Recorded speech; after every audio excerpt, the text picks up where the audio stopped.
when you talk about variety, we just had Logan Chapman on, who was a 2,300 pound totaler in powerlifting, massively strong person.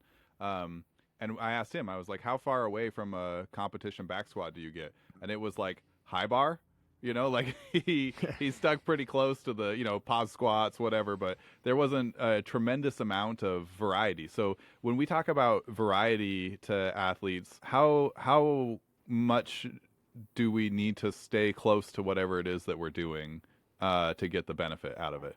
You know. You can get incredibly fine with your programming, but oftentimes what I've found is you really don't have to, Mm-hmm.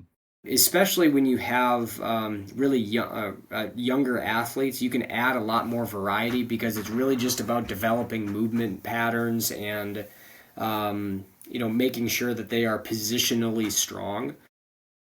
So, the debate that we still have time and time again is the back squat versus the front squat. And again, I would, for if you really want to get fine detail with it, I would make the argument that it's more beneficial for sprinters to back squat than it is for them to front squat. And part of the reason for that is where the activation of the muscles are actually going to be. So if you think about, there's certainly more distal quad activation during a front squat than there is for a back squat. It's not to say that there isn't activation, but one of the things that you're going to find is that it benefits sprinters to have more mass in their thighs than it will distally, and it's because of how high they have to lift their knees when they're doing their knee drive for sprinting.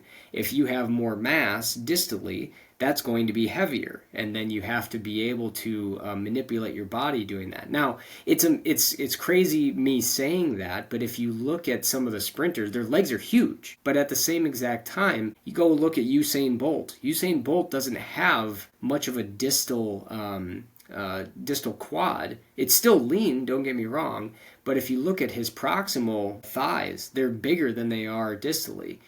Switch gears. If you go look to a track cyclist, their distal quads are massive. I mean, your VMOs are covering your your patella at that point. No need. Um, yeah, exactly. But if you think about what they have to do, their sport is all about that distal extension and getting through those high gears. And it's kind of interesting. If you go, there's always podium pictures of all them standing there, and all their legs distally are just massive.